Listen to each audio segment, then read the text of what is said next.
Hello అండి, శ్రోతలకు నమస్కారం. డబ్బులెవరికి ఊరికే రావు అనే నవల 4వ భాగానికి స్వాగతం అండి. చదువుతున్నది లక్ష్మి. సువిధ. ఆమె వయసు 30 ఉండొచ్చు. మనిషి కాస్త లావు కానీ చూడ్డానికి బాగుంది. ముఖంలో కళ ఉంది. కాస్త రంగు తక్కువ అయితేనే కట్టు బొట్టు అంతా సాంప్రదాయబద్ధంగా ఉంది. అలాగే ఇది అని చెప్పలేని ఒక ఆకర్షణ ఆమెలో ఉంది. సుమిత్ర కన్నా కనీసం 5-6 ఏళ్ళ వయసు ఎక్కువే ఉండొచ్చు. ముఖంలో శాంతం తొణికిసలాడుతోంది. నన్ను వెతుక్కుంటూ మీరు మా ఇంటికి వచ్చారంటే నాకేదో భయంగానూ ఆశ్చర్యంగానూ కూడా ఉంది. చెప్పండి, ఏం జరిగింది అని అడిగింది సువిధ. నో, అలాంటి భయాలేమీ వద్దు. జస్ట్ మాకు ఇన్ఫర్మేషన్ కావాలి. మీరైతే ఖచ్చితంగా చెప్తారని తెలిసి వచ్చాం అంది నవ్వుతూ కామ్య. అడగండి, ఏంటా ఇన్ఫర్మేషన్? నాకు తెలుసుంటే తప్పక చెప్తాను అంది సువిధ. బ్యాంకర్ నిశాంత్ గారి వైఫ్ సుమిత్ర మీరు క్లోజ్ ఫ్రెండ్స్ అని విన్నాం, నిజమేనా? సుమిత్ర పేరు వినగానే సువిధ ముఖ కవళికలు మారిపోయాయి. సీరియస్గా చూసింది. ఎస్, మీరు విన్నది నిజమే. అది ఒకప్పటి మాట, కానీ ఇప్పుడు కాదు అంది. అంటే మా ఫ్రెండ్షిప్ బ్రేకప్ అయిందని అర్థం. ఎందుకు? తను మూరపోయింది కాబట్టి. కామ్య విశ్వాసులు ముఖాలు చూసుకున్నారు. మారటం అంటే ఎలా? ఈసారి విశ్వాస్ అడిగాడు. సుమిత్ర గురించి ఇప్పుడు మీరెందుకు అడుగుతున్నారు? ఏం జరిగింది అసలు? ఎదురు ప్రశ్నించింది సువిధ. ఏం కాలేదు మేడం, మీరు టెన్షన్ పడకుండా మా క్వశ్చన్కి ఆన్సర్ చెప్పండి చాలు అన్నాడు విశ్వాస్. అవును, ఇందులో మీకు ఎలాంటి ఇబ్బంది ఉండదు, ప్లీజ్ రిక్వెస్ట్ చేసింది కామ్య. ఓకే, మీరే చెప్పండి. స్నేహితుల్ని ఎవరైనా మర్చిపోతారా? యూరోప్ ట్రిప్ అంది. ఎయిర్పోర్ట్కి వెళ్ళి సెండ్ ఆఫ్ ఇచ్చి వచ్చా. అలాంటి నాకు యూరోప్ వెళ్ళాక ఒక్క ఫోన్ కాల్ కూడా చేయలేదు. ఏమైందో ఏంటో 10 రోజులు తిరగకముందే వచ్చేసిందని విన్నాను. వచ్చాకైనా నన్ను కలవాలిగా, కలవలేదు. మిమ్మల్నే కాదు, డాక్టర్ సేతుపతి గారిని కూడా కలవలేదని విన్నాం. కలవదు, తనకిప్పుడు ఎవరూ అక్కర్లేదు. అంటే ఇంతవరకు మీరు సుమిత్రను కలవలేదా? అది కలవటం కాదు, నేను తనని చూశాను అంతే. బాప్రే, ఏం చెప్పను. ఆ నడక, ఆ స్టైలు, మాట తీరు అంతా మార్చేసుకుంది. తనకు పార్టీలంటే గిట్టదు. మొగుడి వెంట పార్టీలకు వెళుతుంది. మందు కొట్టే వాళ్ళంటే గిట్టదు. మొగుడి వెంట పార్టీలో మందు తాగుతుంది. సింపుల్గా ఉండటం ఇష్టం. ఇప్పుడు అలా కాదు. కళ్ళు జిగేల్మనేలా దుస్తులు, నగలు, అలంకరణ, ఫుల్ మేకప్. అంతేకాదు, కింది పెదవి లిఫ్ట్ కార్నర్ దిగువన పుట్టుమచ్చల బ్యూటీ స్పాట్. పుట్టుమచ్చలు పుట్టుకతో రావాలి కానీ ఇలా బ్యూటీ స్పాట్లో అవసరమా? చూస్తుంటే నాకే కంపరం వచ్చింది అంది ముఖాన్ని యావగింపుగా ఉంచి. ఎక్కడ చూశారు అడిగింది కామ్య. గ్రాండ్గా బర్త్డే పార్టీ ఒకటి హోటల్ సవేరాలో జరిగింది. హై సొసైటీకి చెందిన లిమిటెడ్ ఫ్యామిలీస్కే ఇన్విటేషన్స్ వెళ్ళాయి. మాకు వచ్చింది. మా వారు నేను వెళ్ళాం. ఏమిటోయ్, నీ బెస్ట్ ఫ్రెండ్ నిన్ను చూసి కూడా చూడనట్టు వెళ్ళిపోతుంది అంటూ మా వారు చెప్పే వరకు నేను తనని చూడలేదు. ఎంత మార్పు! యూరోప్ వెళ్ళకముందు ఏ అలవాట్లు లేవు, ఇప్పుడు అన్నీ వచ్చేసాయి. కొత్త పరిచయాలు గిట్టదు. అలాంటిది మొగుడు పరిచయం చేస్తుంటే ఆడా మగ తేడా లేకుండా అందరికీ షేక్ హ్యాండ్ ఇచ్చింది. మందు తాగింది. మొగుడితో చెట్టాపట్టాలు వేసుకుని సిగ్గు లేకుండా డ్యాన్స్ చేసింది. నన్ను అసలు పట్టించుకోలేదు, పలకరించలేదు. బాప్రే, ఏమా గర్వం, ఏమా స్టైలు! గతంలో చూడని కొత్త సుమిత్రను చూశాను. తను మారిపోయిందండి, పూర్తిగా మారిపోయింది. అందుకే తనంటే నాకు కోపమే కాదు, అసహ్యం అంటూ సువిధ చెప్తుంటే ఆశ్చర్యంగా చూశారు కామ్య విశ్వాసులు. సో సుమిత్ర 3 వారాల క్రితమే చెన్నై వచ్చేసిన మాట వాస్తవమా అడిగింది కామ్య. ఎస్, నేను చూశాగా అంది సువిధ. సుమిత్ర హోటల్ చూశాం. మీరు చెప్తున్న బ్యూటీ స్పాట్ లేని మాట నిజమే, కానీ ఒకవేళ అది పుట్టుమచ్చేమో. గతంలో అది కనిపించకుండా కవర్ చేసేదేమో. ఇప్పుడు మారిపోయింది కాబట్టి కవర్ చేయకుండా వదిలేసిందేమో. నో, అది పుట్టుమచ్చ కాదు. నా ముందే అది ఎన్నిసార్లు ఫేస్ వాష్ చేసుకుందో నాకు తెలుసు. తన ముఖంలో ఎలాంటి పుట్టుమచ్చలు లేవు. ఫ్యాషన్ కోసం బ్యూటీ స్పాట్ పెట్టుకుంది అంతే. ఇంకేమన్నా ఆలోచించండి. ఆమెలో మార్పులు గమనించారా? ఇంతకన్నా ఏం కావాలండి? పూర్తిగా మారిందని చెప్తున్నాగా. ఇంతవరకు మీరు సుమిత్రతో మాట్లాడలేదు అంతేగా? అంతే, బట్ ఒక్కసారి మాట్లాడాను. అదే లాస్ట్ అండ్ ఫైనల్. ఎప్పుడు, ఎక్కడ? ఫోన్లో. మీరు ఫోన్ చేశారా? నో, తనే చేసింది. బర్త్డే పార్టీకి వెళ్ళొచ్చిన మర్నాడు సాయంకాలం ఫోన్ చేసింది. హలో సువి, ఎలా ఉన్నావే? నీకు ఫోన్ చేయటం వీలు కాలేదు. లండన్ నుంచి మాట్లాడుతున్నా అంటూ ఏమీ ఎరగని నంగనాచిలా ఆరంభించింది. అంతే, నాకు వాళ్ళు మండిపోయి విన్నవి చూసినవి అన్నీ దులిపేశాను. ఏమనుకుందో ఏమో మళ్ళీ నాకు ఫోన్ చేయలేదు.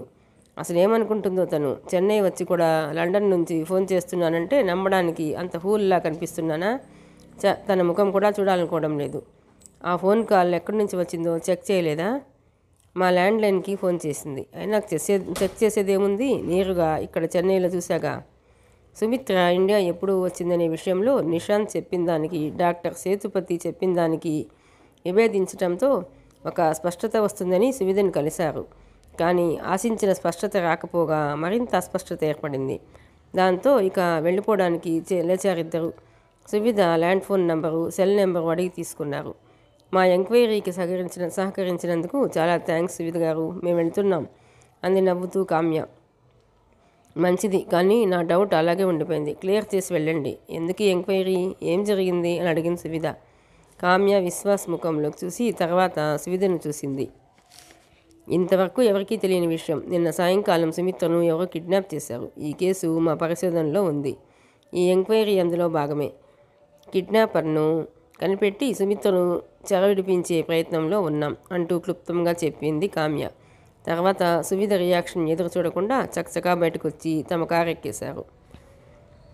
దడాలన పెద్ద శబ్దంతో వినిపించడంతో నిద్రాభంగమైన కాసేపు అదిరిపడి రెస్ట్ రూమ్లోంచి బయటికి పరిగెత్తాడు. అప్పటికే పరిస్థితి ఘోరంగా ఉంది.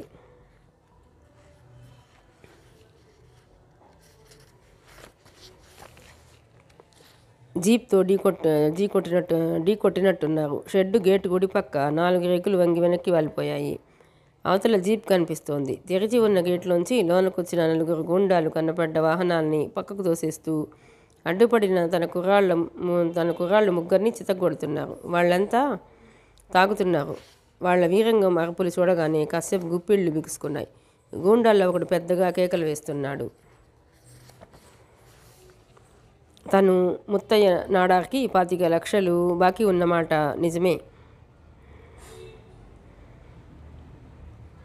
గూండాల్లో ఒకడు పెద్దగా కేకలు వేస్తున్నాడు. ఎవడ్రా మీ ఓనరు, ఎవడ్రా వాడు, మా నాడార్ బాకీనే ఎగ్గొట్టాలని చూస్తారా, చంపేస్తా అంటూ చిందులేస్తున్నాడు.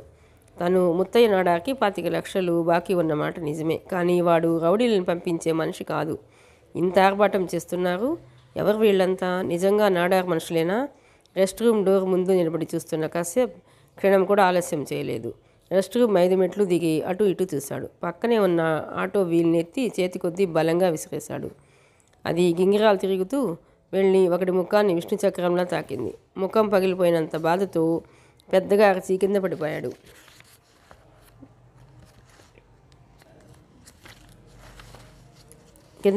వాడు. ఆ వెనకే చేతికి అందిన ఐరన్ రాడ్ పుచ్చుకొని సుడిగాలిలా దూసుకెళ్ళి గూండాల మీద విరుచుకుపడ్డాడు. తమ ఓనర్ రాకతో ధైర్యం తెచ్చుకుని గ్యారేజ్ కుర్రాళ్ళు కూడా తిరగబడ్డారు. వాడేరా వీళ్ళ ఓనరు, వేసేయండి. కశ్యప్ని చూసి అరుస్తున్నాడు ఒకడు.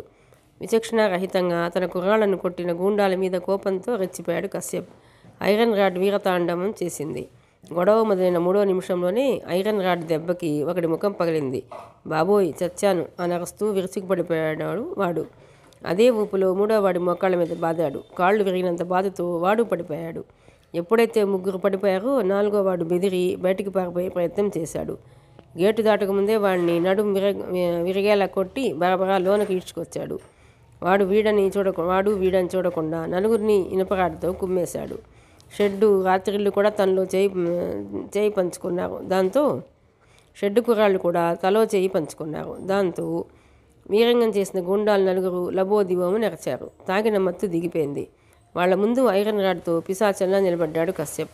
కోపంతో ఊగిపోతున్నాడు. ఎవర్రా మీరంతా, నా గ్యారేజ్ మీద ఎందుకు పడ్డారు, మిమ్మల్ని ఎవడు పంపించాడు అని అరచాడు. మేం ముత్తయ్య నాడార్ మనుషులం, బాకీ తీర్చకుండా తిప్పుతున్నావని నిన్ను బెదిరించి రమ్మని మమ్మల్ని పంపించాడు.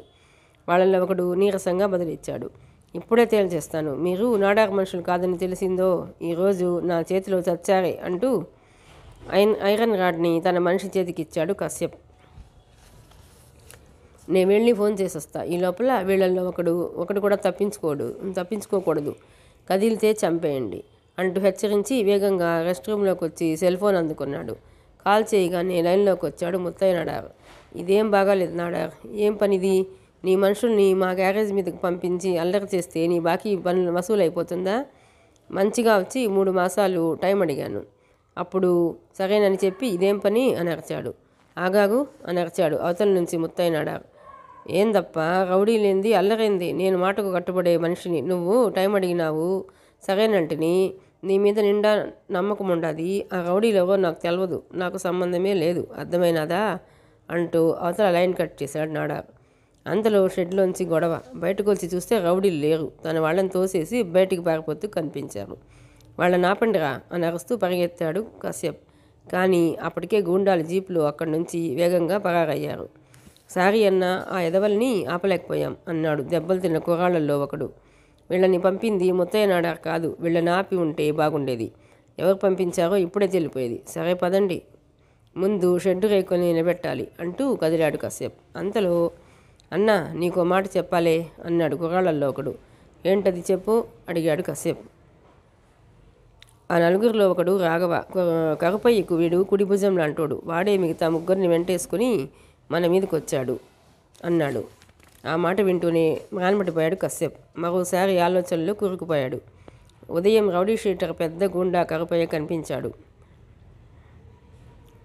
ఇప్పుడు వాడి కుడి భుజం రాఘవ ముగ్గురిని వెంటేసుకొని వచ్చి దాడి చేశాడు. పైగా నాడార్ పంపించాడంటూ అబద్ధం చెప్పాడు.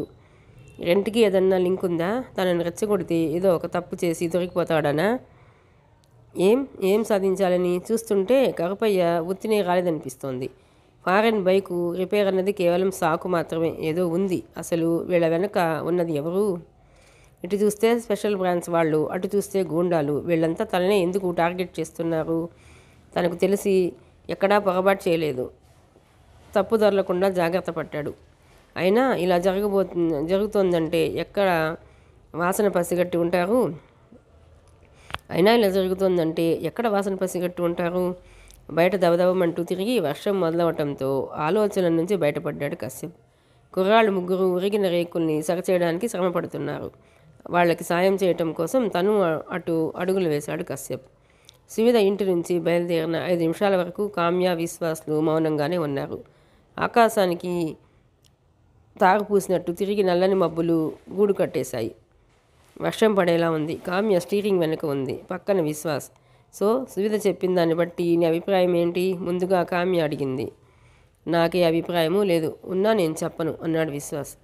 ఏదోటి చెప్తావుగా, ఇప్పుడు అలాగే చెప్పు. చెప్పి నీతో చివాటు తినటం కన్నా ఊరుకోవడమే బెటర్. యూసి మౌనేన కలహం నాస్తి అన్నారు పెద్దలు. ఆహా, పెద్దలు ఇంకో మాట కూడా చెప్పారు, అది తెలీదా? ఏమిటో అది? మౌనం అర్ధంగీకారం అని. అంటే మౌనం వహించటం అంటే సగం ఒప్పుకున్నట్టే. ఇప్పుడు నువ్వు నీ అభిప్రాయం చెప్తావు. ఓ షిట్, మీ ఆడాళ్ళకి ఇన్ని తెలివితేటలు దేవుడు ఎందుకు ఇచ్చాడో కానీ మిమ్మల్ని డామినేట్ చేయాలనుకున్న ప్రతిసారి మేము ఓడిపోతూనే ఉన్నాం. అర్థమైందిగా, ఇక చెప్పు అంది నవ్వుతూ కామ్య. చెప్పడానికి ఏముందని, సుమిత్ర మారిపోయింది కాబట్టి డాక్టర్ సేతుపతిని కానీ సువిధని కానీ యూరప్ నుంచి వచ్చాక కలవలేదు. నిశాంత్ వెంటే ఉంది. సువిధ ఫీల్ అవటం న్యాయమే అన్నాడు విశ్వాస్. అంతేనా? ఇంకేం లేదా? లేదా అంటే ఉంది. సువిధను కలిస్తే ఈ కేసు మీద మనకు క్లారిటీ వస్తుందని ఆశించాం. క్లారిటీ రాకపోగా హెడేక్ వచ్చింది. బ్యూటీ స్పాట్ అంటుంది, లండన్ నుంచి ఫోన్ అంటుంది. విశ్వా, నువ్వు కావాలని సోది చెప్తున్నావు కదూ. మనం బయలుదేరే ముందు నువ్వు మాట అన్నావు, గుర్తుందా? ఒకవేళ అసలు వైఫ్ సుమిత్ర యూరప్లోనే ఉండి ఇప్పుడు కిడ్నాప్ అయింది, ఫేక్ వైఫ్ ఎందుకు కాకూడదు అన్నావు. సువిధను కలిశాక ఆమె మాటలు విన్నాక నీ అంచనా కరెక్ట్ ఏమో అనిపిస్తోంది. 50% ఛాన్స్ లేకపోలేదు. సువిధ ఫోన్ నెంబర్లు నీ వద్ద ఉన్నాయిగా?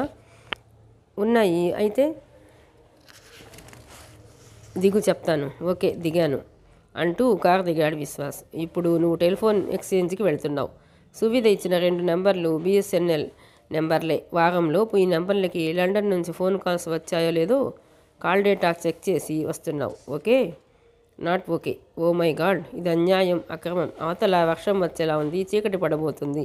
నడి రోడ్డు మీద నన్ను వదిలేసిపోతావా? ఎలా వెళ్ళను? చెన్నైలో ఆటోలు, ట్యాక్సీలకి కొరత లేదు. ఇదంత తేలిక పని కాదు. ఇప్పుడే 5 గంటలు. అవసరమైతే రాత్రంతా ఎక్స్చేంజ్లోనే ఉండి తెలుసుకొని రా. పనవగానే ఫోన్ చెయ్యి. ఈ లోపల నేను ఒకసారి గ్యారేజ్కి వెళ్ళి కశ్యప్తో మాట్లాడి వస్తా. వాడితో ఇంకేం మాట్లాడతావు? విశ్వాస్ మాటలు వినిపించుకోకుండా కారును పోనిచ్చింది కామ్య. అటుగా వస్తున్న ఆటో ఆపి BSNL ఎక్స్చేంజ్ ఆఫీస్కి బయలుదేరాడు విశ్వాస్. అదే సమయంలో తడి పొడి చినుకులతో తిరిగి వర్షం మొదలైంది. జోరున వర్షం పడుతుండగా కశ్యప్ గ్యారేజ్ ముందు కారు ఆపింది కామ్య. అప్పటికి ఉరిగిన ఐరన్ షీట్స్ని సరిగా నిలబెట్టి బోల్టులు బిగిస్తున్నారు కుర్రాళ్ళు. రిలాక్స్గా చైర్లో కూర్చుని సిగరెట్ దమ్ము కొడుతున్నాడు కశ్యప్. కారు ఆగటం గమనించి అటు చూశాడు. ఇంతలో వానకు తడవకుండా డోర్ మూస్తూనే చెంగున దూకుతూ షెడ్లోకి వచ్చేసింది కామ్య. కామ్యని చూడగానే సగున పాదాల నుంచి తలకు చేరిపోయింది కోపం. చివ్వున లేచి సిగరెట్ అవతలకు విసిరేశాడు కశ్యప్. కానీ కోపాన్ని నిగ్రహించుకున్నాడు. ఎంతైనా స్పెషల్ బ్రాంచ్ ఆఫీసర్, తొందరపడితే తనకే ప్రమాదం. అలాగని మెత్తగా ఉంటే మళ్ళీ మళ్ళీ వచ్చి విసిగిస్తూనే ఉంటారు. కాస్త కటువుగా ఉండాలి. నవ్వలేదు, కూర్చోమని మర్యాద పాటించలేదు. మళ్ళీ వచ్చారు, ఇవాళ ఇది రెండోసారి మీరు రావటం అన్నాడు పొడిగా. Yes, you are right. నిన్ను అడగాల్సిన ప్రశ్నలు ఇంకా ఉన్నాయి, అందుకే వచ్చాను. అలా కూర్చో అంటూ తను ఓ చైర్ లాక్కొని కూర్చుంది కామ్య. కశ్యప్ కూర్చోలేదు. ముఖం మార్చుకొని సీరియస్గా చూశాడు. ఏమడుగుతారు? నాకు తెలియక అడుగుతున్నా. అసలు మీ మనసులో ఏముంది? మా ఇంటికి 2 సార్లు వెళ్ళారు, ఇక్కడికి ఇప్పుడు రెండోసారి వచ్చారు. ఇంతకు ముందే 4 గూండాలు తప్పతాగొచ్చి గ్యారేజ్ మీద పడి ఆగమాగం చేసిపోయారు. మా కుర్రాళ్ళని చిత్తగొట్టారు. Iron sheets కూల్చారు. వాటిని సరిచేసి నిలబెట్టడానికి గంట టైం వేస్ట్ అయింది. చూడండి, వాళ్ళు పడేసిన బైకులు అవి ఇంకా మేము తీసి నిలబెట్టలేదు. ఇంతలో మీరు, ఓ పక్క గూండాలు, ఓ పక్క మీరు నన్ను ప్రశాంతంగా బతకనివ్వరా? దీనమ్మ జీవితం ఏంటి గోలా? నా దగ్గర డబ్బు లేదు కాబట్టి, అప్పుల్లో ఉన్నాను కాబట్టి, అడ్డదారులు అక్రమ సంపాదన కోసం బెదవ పన్ను చేస్తున్నట్టు డౌటా? అయితే అరెస్ట్ చేయండి, జైల్లో కూర్చుని చెప్పకూడదు తింటా, అక్కడన్నా ప్రశాంతంగా బతుకుతాను అంటూ ఒకంత ఫోర్స్గానే ముఖం మీద అడిగేశాడు. ఓకే, ఇరిటేట్ అవ్వకసేపు అలా కూర్చో. రౌడీల సంగతి మాకు తెలీదు. అడిగిన ప్రశ్నలకి కూల్గా సమాధానం చెప్పు చాలు. నువ్వు నిజం చెప్తున్నావని నమ్మకం కుదిరితే ఇక నీ జోలికి రాము, ఓకేనా? కూర్చో అంది కామ్య. అబద్ధాన్ని నమ్మినంత సులువుగా మీరు నిజాన్ని నమ్మరన్నమాట. చైర్లో కూర్చుంటూ కామెంట్ విసిరాడు కశ్యప్. స్పోర్టివ్గా తీసుకుంది కామ్య. అలాగని అబద్ధాన్ని కూడా నమ్మం, మాకు తెలిసిపోతుంది అంది. ఇప్పుడు నిజాలే చెప్తాను, అది మీకు అబద్ధంగా తోస్తే నా తప్పు కాదు. నిన్న సాయంకాలం ఎక్కడున్నావు? రేకుల షెడ్ మీద వాన చప్పుడుకు మాటలు స్పష్టంగా వినిపించడం లేదు. 10 సెకండ్ల తర్వాత బదులిచ్చాడు కశ్యప్. ఇదే ప్రశ్న మీరు ఉదయం కూడా అడిగారు, నేను చెప్పాను. ఇప్పుడు అదే చెప్తాను. నేను ఇక్కడే రెస్ట్ రూమ్లోనే ఉన్నాను. సాక్ష్యం ఉందా? లేదు, నా సమస్యలతో మూడ్ పాడై మందు కొడుతూ రెస్ట్ రూమ్లోనే ఉన్నాను. మీరు అడుగుతారని తెలియదుగా, తెలిస్తే సాక్ష్యం ఏర్పాటు చేసుకునేవాడినేమో. కశ్యప్, అతిగా మాట్లాడుకు. అడిగిన దానికి మాత్రం సమాధానం చెప్పు. నీ మేల్కోరే చెప్తున్నాను, అర్థమైందా? ఓకే, నీకు మీ బ్యాంకు ఓనర్ నిశాంత్ కానీ ఆయన భార్య సుమిత్ర కానీ తెలియదంటావు. ఇప్పుడు అదేగా చెప్పేది. వాళ్ళు ఎలా ఉంటారో నిజంగా నాకు తెలియదు. రౌడీ షీటర్ కరపయ్య కూడా తెలీదా? తెలుసు. ఓ పక్క మీ పోలీస్ నిఘా, మరో పక్క కరపయ్య. ఉదయం దొరికితే ఇక్కడే వాడిని చంపేసేవాడిని. లక్కీగా తప్పించుకున్నాడు. ఆర్కాట్ రోడ్లో వాడిని చూసి బండ ఆపి వెళ్ళి అడిగాను. వాడి ఫ్రెండ్ ఫారెన్ బైక్ రిపేర్ అట. నా షెడ్కి రమ్మని చెప్పాట. వాడు వాయిదా వేయటంతో వెళ్ళిపోయాట. నేనే అనవసరంగా కోపడ్డాను. అంతేనా? ఇంకేం మాట్లాడలేదా? లేదే, వాడితో నాకేం పని? అలాంటి గుండాలంటే నాకు పిచ్చి కోపం. 4 గుండాలు వచ్చి రచ్చ చేశారన్నావు, వాళ్ళతో ఏం గొడవ? దీనికి కావాలంటే మా కుర్రాళ్ళు సాక్ష్యం ఉన్నారు, అడగండి. తాగొచ్చి వాళ్లే గొడవ చేశారు, మా తప్పేం లేదు. ఓకే, నిన్న సాయంకాలం ఒక యువతి వర్షంలో ఆటో దిగి నీ గ్యారేజ్లోకి వచ్చినట్టు మాకు ఇన్ఫర్మేషన్ ఉంది. నిజం చెప్పు, ఎవరామె? ఎందుకు వచ్చింది? ఇదే కామ్య అడగదలుచుకున్న కీలకమైన ప్రశ్న. ఈ ప్రశ్నకు కశ్యప్ ప్రతిస్పందన ఎలా ఉంటుందో గమనించాలని అడిగింది. నిజానికి కామ్య వద్ద ఎలాంటి ఇన్ఫర్మేషన్ లేదు. కావాలని ఓ రాయి విసిరి చూసింది. అది తుపాకీ గుండెలా కశ్యప్ను తాకింది. అంతే, చివ్వున చైర్లోంచి లేచిపోయాడు. కామ్య అడిగిన ప్రశ్న పక్కన అణుబాంబు పేలినంత ఎఫెక్ట్ చూపించింది కశ్యప్ మీద. డామిట్, దొరికిపోయానురా బాబు అనుకున్నాడు. కానీ వెంటనే తీరుకున్నాడు. సుమిత్ర తన షెడ్కి వచ్చినప్పుడు రోడ్ మీద ఎవరూ లేరు. తను చూశాడు. ఎవరూ చూడనప్పుడు ఇన్ఫర్మేషన్ ఎలా ఉంటుంది? ఖచ్చితంగా ఉండదు. కేవలం తనను కుదిపి చూడాలని అడిగిన ప్రశ్న ఇది. ఏమాత్రం లూజ్ ఇచ్చినా దొరికిపోతాడు. కశ్యప్ ముఖ కవళికల్ని గమనిస్తోంది కామ్య. తన అంచనా కరెక్టే, ఇక దొరికిపోయాడే అనుకుంది. నువ్వు కూర్చునే సమాధానం చెప్పచ్చు అంది కన్నా ఆపకుండా. కానీ కశ్యప్ కూర్చోలేదు. మీరు అడిగే ప్రశ్నలు కుదురుగా నన్ను కూర్చొనిస్తాయా? ఏం చెప్పాలి? ఓ మై గాడ్, నిన్న మా గ్యారేజ్కి అమ్మాయి వచ్చిందా? తనెవరో ఎందుకు వచ్చిందో చెప్పాలా? మీ దగ్గర ఇన్ఫర్మేషన్ ఉందా? ఏంటి కట్టుకథలు? అంటే మీరు వెదికే ఆ సుమిత్ర ఎవరో నా వద్దకు వచ్చిందనా? ఓరి దేవుడా, ఏమిటి దారుణం? మీతో అలా చెప్పిన స్టూపిడ్ ఎవరో చెప్పండి. ఎవడో చెప్పండి మేడం, వాడి నాలుగు చీరేస్తాను. మీరు కావాలని అడుగుతున్నారో ఎవరన్నా చెప్పారో నాకు తెలియదు, కానీ ఇది మాత్రం అబద్ధం, అభాండం అంతే. నేను మాత్రం ఇక్కడున్నాను, ఏ అమ్మాయి ఇక్కడికి రాలేదు. ఇది అబద్ధమని మీరు అనుకుంటే పిలవండి, ఆ సాక్షిని పిలవండి, మీ ముందే నిగ్గు తేల్చేస్తాను అన్నాడు ఆవేశంగా. మొదట కాసేపు షాక్ చూసి తను విసిరిన రాయి తగిలిందని అనుకుంది కామ్య. కానీ గురి తప్పిందని కాసేపు మాటలు చెప్తున్నాయి. అతడి మాటల్లో ఎన్ని పాళ్ళు నిజాయితీ ఉంది అనేది అంతటి స్పెషల్ బ్రాంచ్ ఆఫీసరే ఒక అంచనాకు రాలేక తికమక పడింది. అంత సహజంగా మేనేజ్ చేశాడు కశ్యప్. సో మాకు తెలిసిన ఇన్ఫర్మేషన్ రాంగ్ అంటావు, అమ్మాయి ఎవరూ ఇక్కడికి రాలేదంటావు మరోసారి అడిగింది. మేడం, అదేగా చెప్తున్నాను, ఎవరూ రాలేదు, నేను ఎక్కడికి పోలేదు, సరేనా? సాధారణంగా పోలీసులతో వ్యవహారం ఎలా ఉంటుందంటే అనుమానం రానేకూడదు, వస్తే ఎదుటివాడిని మడత పెట్టి ప్రశ్నలతో విసిగించి కన్ఫ్యూజ్ చేసి నిజాన్ని రాబట్టాలని చూస్తారు. అనుమానం బలపడితే లాఠీ ప్రయోగం చేస్తారు. ఇక్కడ అనుమానానికి లేసమైన అవకాశం ఇవ్వకుండా గెడకొయ్యేలా స్టడీగా ఉన్నాడు కశ్యప్. అందుకే ఇక ఏమడగాలో అర్థం కాక చైర్లోంచి లేచింది కామ్య. ఆమె వెళ్ళిపోవడానికి లేచిందనుకున్నాడు కశ్యప్, కానీ ఆమె వెళ్ళలేదు. ఎడంగా కనిపిస్తున్న ఓ వోక్స్ వ్యాగన్ వైపు నడిచింది. ఏంటి మేడం, ఆ వ్యాన్ గురించి ఇంకా ఏమైనా అడగాలనుకుంటున్నారా? ఆమెను అనుసరిస్తూ అడిగాడు కశ్యప్. అక్కర్లేదులే, ఈ వ్యాన్ నెంబర్ ఆధారంగా ఆర్డీఓ ఆఫీస్ నుంచి అడ్రస్సు, ఫోన్ నెంబరు తీసుకున్నాం, ఇంటికి ఫోన్ చేశాం. యు ఆర్ రైట్, దీని ఓనరు నవ్ ఇన్ మలేషియా. ఆయన పేరేంటన్నావు అడిగింది. పళనిస్వామి చెప్పాడు. ఎస్, పళనిస్వామి. ఆయన్ని కాంటాక్ట్ చేయటం వీలు కాలేదనుకో. అంటే ఈ వ్యాన్ విషయంలో కూడా నా మాటలు అబద్ధాలే అనుకుంటున్నారా? ఇది చాలా అన్యాయం మేడం. సందేహించడం మా వృత్తి ధర్మం. ఇందులో న్యాయం అన్యాయం అనే తేడాలు ఉండవు. డౌట్ క్లియర్ అవ్వనంత వరకు సందేహ కోణంలోనే చూస్తుంటాం. అవును, ఈ వ్యాన్ని చాలా నీట్గా శుభ్రం చేశావు, కొత్త వ్యాన్ అతడిలా మెరిసిపోతుంది. నేను ఒక రైడ్ వెళ్ళి రావచ్చా? వ్యాన్ని చుట్టి చూస్తూ అడిగింది కామ్య. సారీ మేడం, మీరు రైడ్కి వెళ్ళొస్తానంటే నా అభ్యంతరం ఏమీ లేదు, కానీ ఇది ఇంకా రిపేర్లోనే ఉంది, బాగు చేయలేదు, 1-2 రోజులు పడుతుంది చెప్పాడు.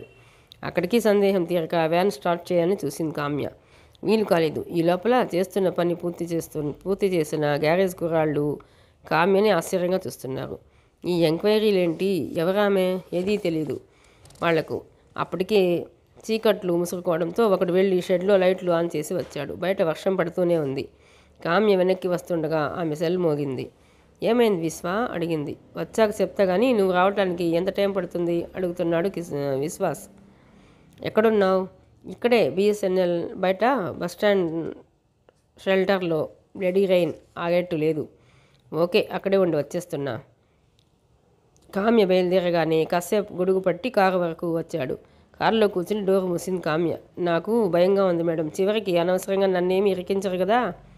అసలే ఇబ్బందుల్లో ఉన్నాను నసిగాడు. నవ్వింది కామ్య. డోంట్ వరీ, నువ్వు తప్పు చేయనంత వరకు భయపడాల్సిన పని లేదు, ఓకే అంటూ కారును ముందుకు దూకించింది.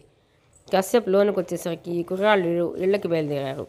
ఆ రాఘవ వాడి గూండాలు రాత్రికి మళ్ళీ వస్తారేమో, నన్ను తోడుగా ఉండమంటావా అన్నా అని అడిగాడు ఒకడు. అవునన్నా చెప్పు, మమ్మల్ని ఆగిపోమంటావా అన్నాడు మరొకడు. అక్కర్లేదు, మీరు బయలుదేరండి అంటూ వాళ్లను పంపించి గేటు మూసి లాక్ చేసుకుని రెస్ట్ రూమ్ వైపు నడిచాడు కశ్యప్. బిఎస్ఎన్ఎల్ కట్టడం నుంచి 100 అడుగుల దూరంలోనే ఉంది బస్ స్టాప్ షెల్టర్. కామి నడుపుతున్న కారు అక్కడికి వచ్చేసరికి సమయం 6 గంటలు దాటింది. వీధి లైట్లు వెలిగి చాలాసేపు అయింది. వర్షం జోరు ఏమాత్రం తగ్గలేదు. తమ కారు చూడగానే వేగంగా వచ్చి కారులో కూర్చుని డోర్ మూసాడు విశ్వాస్. కారును ముందుకు పోనిచ్చింది కామ్య. వెళ్ళిన పని ఏమైంది, ఇప్పుడన్నా చెప్తావా అడిగింది. నువ్వే చూడు, లక్కీగా నాకు తెలిసిన వాడే లోన డ్యూటీలో ఉన్నాడు, అందుకే తొందరగా పనైంది అంటూ మడిచి జేబులో ఉంచిన 6 అంగుళాల పొడవుండే ప్రింటౌట్ పేపర్ని కామ్య చేతిలో ఉంచాడు విశ్వాస్. ఇంతకీ లిస్టులో లండన్ కాల్ ఉందా లేదా? ఉంది. ఆ మాట వినగానే లెఫ్ట్లో కాస్త ఓపెన్ ప్లేస్ చూసి కారును పక్కకు తీసాపింది కామ్య.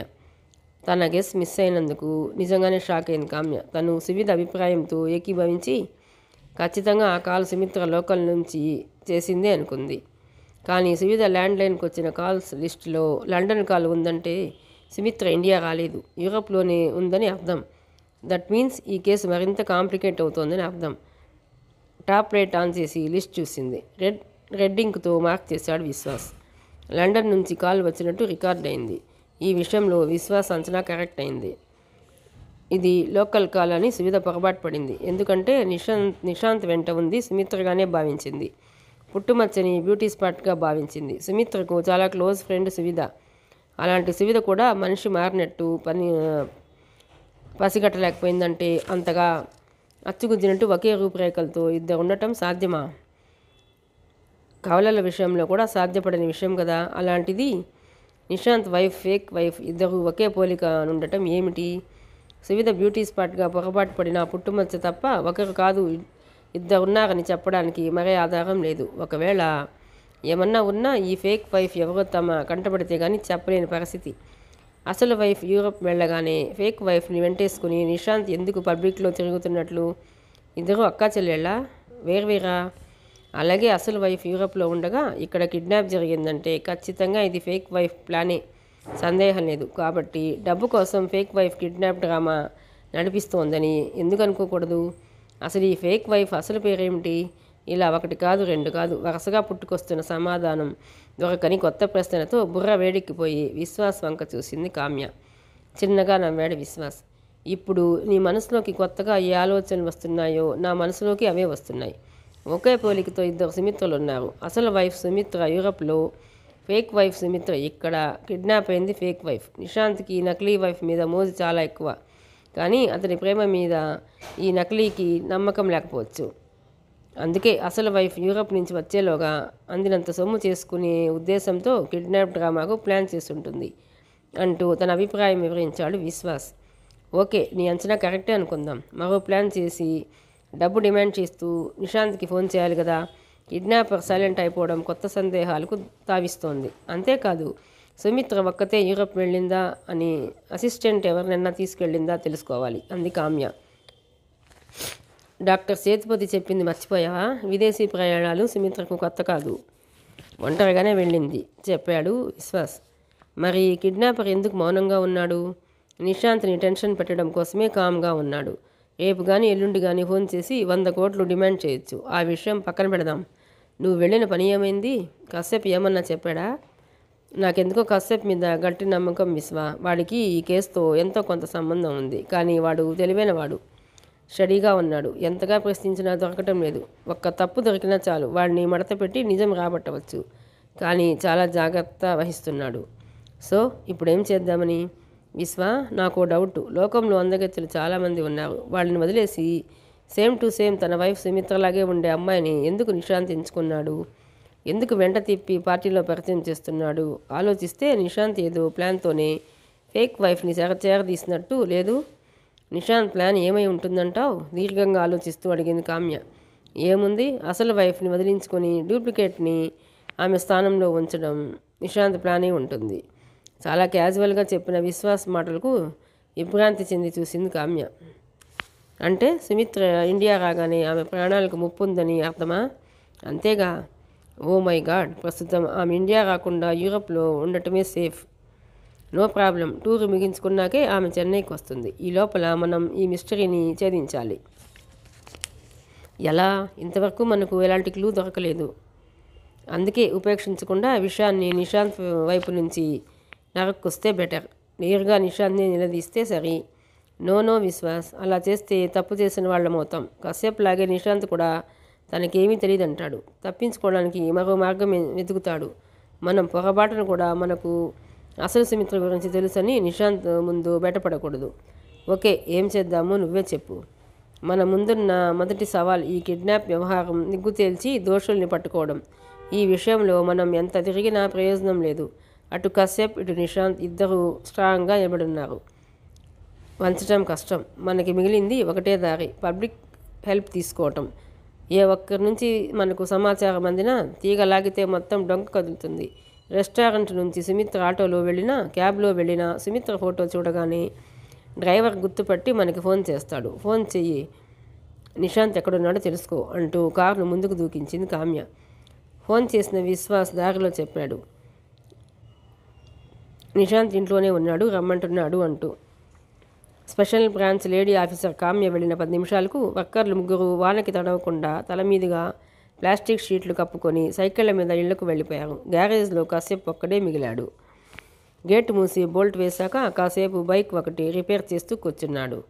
కానీ మనసు పని మీద లగ్నం కాలేదు. చికాకు, ఒత్తిడి పనాపి రెస్ట్ రూమ్లోకి వచ్చేశాడు. బాటిల్లో మిగిలిన ఒక పెగ్గు రమ్ము తాగి సిగరెట్ ముట్టించుకున్నాడు.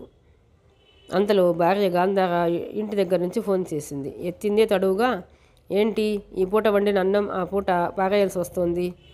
ఏంటి ఏ పూట వండిన అన్నం ఆ పూట పారేయాల్సి వస్తుంది? ఈ పూటైనా వచ్చి భోంచేస్తున్నావా లేదా అని అడిగింది. గాంధార పిలుపులో ఎక్కడా ప్రేమ కానీ ఆప్యాయత కానీ లేదు. వండిన అన్నం పారేయాల్సి వస్తుందన్న బాధే కానీ భర్త భోజనానికి రావట్లేదన్న చింత ఏ కోసానా లేదు. అసలే చికాకులో ఉన్న కశ్యప్కు భార్య మాటలు పుండె మీద కారం చల్లినట్లయింది. గుండెల్లో బగ్గుమంది. ఏయ్, మధ్యాహ్నం భోజనానికి వస్తే నువ్వు చేసిన భాగోతం చాలదా? రావట్లేదు, అసలు ఇంటికే రాను, పెట్టవే ఫోను అంటూ కోపంతో లైన్ కట్ చేసి ఫోన్ పక్కన పడేశాడు. మంచం మీద పడుకోగానే గతం కళ్ళ ముందు గిర్రున తిరిగింది. ఎవరి గాంధార ఎక్కడి నుంచి తన జీవితంలోకి వచ్చింది? తన సొంత ఊరు చెన్నైకి 50 కిలోమీటర్ల దూరంలోని వేలంచేరి గ్రామం చెంగల్పట్టు జిల్లాలోనే ఉంది. తన తండ్రి రైతు, 10 ఎకరాల సొంత భూమి ఉంది. ఏ లోటు లేని జీవితం. తల్లిదండ్రులకు అక్క, తను ఇద్దరే సంతానం. అక్క తనకన్నా 2 ఏళ్ళు పెద్దది, చదువుకుంది, పెళ్ళయింది. అక్క బావ కోయంబత్తూరులో ఉంటారు, వెల్ సెటిల్డ్. తను చదివింది ఇంటర్ వరకే. చిన్నప్పటి నుంచి తనకు మోటార్ ఫీల్డ్ అంటే ఇష్టం. తమ ఊళ్ళోని చిన్న బైక్ రిపేర్ షెడ్ ఉంది. ఓ పక్క చదువుకుంటూనే మిగిలిన టైంలో షెడ్కి వెళ్ళి రిపేరింగ్ నేర్చుకున్నాడు. ఇంటర్ తర్వాత చదువు ఆపేసి పూర్తిగా మెకానిక్ వర్క్ నేర్చుకోవడంలో మునిగిపోయాడు. అంతలో అదృష్టం కలిసి వచ్చి తెలిసిన వాళ్ళ ద్వారా చెన్నైలోని పెద్ద ఆటో గ్యారేజ్లో పని దొరికింది. దాంతో చెన్నై వచ్చేశాడు. ఇక్కడే పూర్తిగా మెకానిక్ వర్క్ నేర్చుకున్నాడు. ముఖ్యంగా ఫారిన్ కార్లు, బైకులు రిపేర్ చేయడంలో స్పెషలిస్ట్గా మంచి పేరు తెచ్చుకున్నాడు. కొంత సొమ్ము వెనకేసుకున్నాక సొంతంగా ఆటో గ్యారేజ్ పెట్టాలన్న ఆలోచన వచ్చింది. అప్పుడే 8 సెంట్ల ఈ స్థలం కూడా బేరానికి వచ్చింది. గ్రామం వెళ్ళి తండ్రితో మాట్లాడాడు. ఆయన ఇచ్చిన డబ్బు, తన వద్ద సొమ్ము కలిపి ఈ స్థలం కొని గ్యారేజ్ ఏర్పాటు చేసుకున్నాడు. అంతే, ఇక వెనుతిరిగి చూడలేదు. క్రమంగా పుంజుకున్నాడు. 15 మంది వర్కర్లు, షెడ్ నిండా రిపేర్కి వచ్చిన బళ్ళు. తన జీవితం కళకళలాడింది. 3 ఏళ్లలోనే తన బ్యాంక్ బ్యాలెన్స్ విపరీతంగా పెరిగింది. తనకు 25 ఏళ్ళు నిండాయి. పెళ్లి చేసుకోమని ఇంటి నుంచి ఒత్తిడి, పెళ్లి చూపులకి పిలుపు. గాంధార వాళ్ళది తమ వేలంచేరి గ్రామానికి దగ్గరలో 3 కిలోమీటర్ల దూరంలోని ఉసలంపట్టి గ్రామం. తన తండ్రికి గాంధార తండ్రి మిత్రుడు కాబట్టి సంబంధం కలుపుకోవాలని ఆశించాడు. కానీ నిజానికి వాళ్ళు స్థితిమంతులేమీ కాదు. 2 ఎకరాల పొలం ఉంది, పెంకుటిల్లు. గాంధార ఒక్కతే కూతురు. తను 10th పాస్ అయి ఇంట్లోనే ఉంటుంది. పిల్ల చాలా మంచిది, బుద్ధిమంతురాలు అని గ్రామంలో మంచి పేరుంది. అన్నిటికీ మించి చక్కటి అందం, ఆకర్షణ. ఆమెను చూడనంతవరకు తను అయిష్టంగానే ఉన్నాడు. కానీ పెళ్లి చూపుల్లో ఆమెను చూశాడు. అంతే, పడిపోయాడు. కాదనలేకపోయాడు. అంతా ఈడు జోడు బాగుందని ఆనందించారు. అయితే ఇల్లు వృద్ధిలోకి రావాలంటే అది ఇల్లాలి బాధ్యత. ఆమె సౌందర్యవతి, గుణవతి అయితే సరిపోదు, పొదుపరై ఉండాలి. సహనం, ఓర్పు ఉండాలి. సంసారాన్ని బాధ్యతగా నడిపే తెలివితేటలు ఉండాలి. ఇది నా సంసారం, నా భర్త, నా పిల్లలు. ఈ సంసారాన్ని వృద్ధిలోకి తీసుకురావటం ఎలా అనే స్పృహ ఎప్పుడూ ఉండాలి. మొగుడు దుబారా చేస్తే వారించాలి కానీ తనే దుబారా మనిషి కాకూడదు. కానీ ఇవేమీ గాంధార్లో లేకపోవడమే తన దురదృష్టం. గాంధార్లో అందం, గుణం ఉన్నాయనుకున్నాడు. కానీ ఆమెలో కోరికల పుట్ట దాగుందని తెలుసుకోలేకపోయాడు. గాంధార తన్ను ఇష్టపడడానికి కారణం అందగాడు, సౌమ్యుడు, గుణవంతుడనే కాదు. పెళ్లి చేసుకుని చెన్నై సిటీలో కాపురం ఉంటే రోజుకో సినిమా చూడొచ్చు, బీచ్లకి, పార్కులకి షికారు చేయొచ్చు, పార్టీలకు తిరగొచ్చు, నచ్చినవి షాపింగ్ చేయొచ్చు, సొంత ఇల్లు, కార్లు, విలాసవంతమైన జీవితం అనుభవించవచ్చు, క్లాస్గా బ్రతకొచ్చు. ఇలా అనేక కోరికలు. ఇవన్నీ ముందే తెలుసుంటే బహుశా గాంధార్ను పెళ్లి చేసుకునేవాడు కాదేమో. కోరుకున్న భామ దొరికింది. జీవితం స్వర్గం అనే భ్రమలో పడిపోయాడు. ఒక మంచి ముహూర్తంలో గ్రాండ్గా తమ పెళ్లి జరిగింది. భార్యను చెన్నైకి తెచ్చుకుని కాపురం పెట్టాడు. ఆమె ప్రేమ శాశ్వతమని నమ్మాడు. తనను ఆ నమ్మకంలో ఉంచి ఒక్కొక్కటిగా తన కోరికల చిట్టా విప్పటం ఆరంభించింది గాంధార. కొత్త మోజు, పెళ్ళాం మీద అంతులేని ప్రేమ. ఆమె కోరిందల్లా చేస్తూ వచ్చాడు. 3 ఏళ్ళు గడిచాయి. సొంత బంగ్లా, కారు, ఖరీదైన ఫర్నిచరు అన్నీ ఏర్పడ్డాయి. కానీ తిరిగి చూసుకుంటే అప్పులు వడ్డీతో సహా భయపెట్టడం ఆరంభించాయి. గాంధార్ను మార్చాలని ప్రయత్నించినా ప్రతిసారి ఇంట్లో పెద్ద రగడ.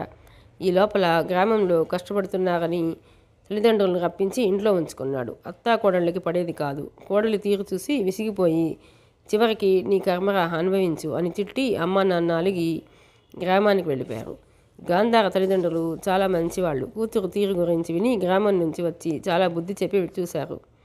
వాళ్ళ ముందు తలాడించిందే కానీ వాళ్ళు వెళ్ళిపోయాక షరా మామూలే. తను కొంచెం కూడా మారలేదు. ఇంటి మీద లోను, గ్యారేజ్ మీద లోను రెండూ సెల్వం బ్యాంకు నుంచి తీసుకున్నవే. ఇవిగాక బయట అప్పులు వేరే. కష్టాలు మొదలవటంతో ముందులా భార్యను బయటకు తీసుకెళ్ళటం, షాపింగ్ చేయటం, సినిమాలు షికార్లకు తిప్పటం వీలుగాని పరిస్థితి. ఆమె కోరికల్ని తీర్చలేకపోతున్నాడు. బాధ్యత తెలియని భార్యలు చేసే మొదటి పని భర్త ఆదాయపరుడు కాకుండా ఆదాయ వనరులు పడిపోయి అప్పుల పాలైన కష్టాల్లో భర్తకు అండగా నిలవాల్సింది పోయి మొగుడిని లోకు చేసేస్తారు. ఇష్టానికి మాట్లాడడం, సూటిపోటి మాటలతో మానసికంగా హింసించడం ఆరంభిస్తారు. గుట్టుగా సంసారం చేయకుండా రచ్చ చేస్తారు. జూలు విధించిన శివంగిలా మొగుడి మీద తిరగబడి రెచ్చిపోతారు. దాంతో అలుసైపోతాడు. మొగుడు బాగా చూసుకుంటే గంగమ్మలా నెత్తికెక్కి ఆడించాలని చూస్తారు. మొగుడు కంట్రోల్ చేయాలని చూస్తే ఇంకేముంది, చంపేస్తున్నాడంటూ యాగి చేస్తారు. పెంకి పెళ్ళాల సహజ స్వభావం ఇది. కశ్యప్ భార్య గాంధార కూడా ఈ గోవకు చెందిందే. ఈ పరిస్థితిలో పెట్టుబడులు లోపించి టైంకి బళ్ళు రిపేర్ చేసి డెలివరీ ఇవ్వలేక రాబడి తగ్గి కుర్రాళ్ళకి జీతాలు కూడా సరిగా ఇవ్వలేకపోయాడు. ఓహో అంటూ వెలిగిన గ్యారేజ్లో చివరికి ముగ్గురే పనివాళ్ళు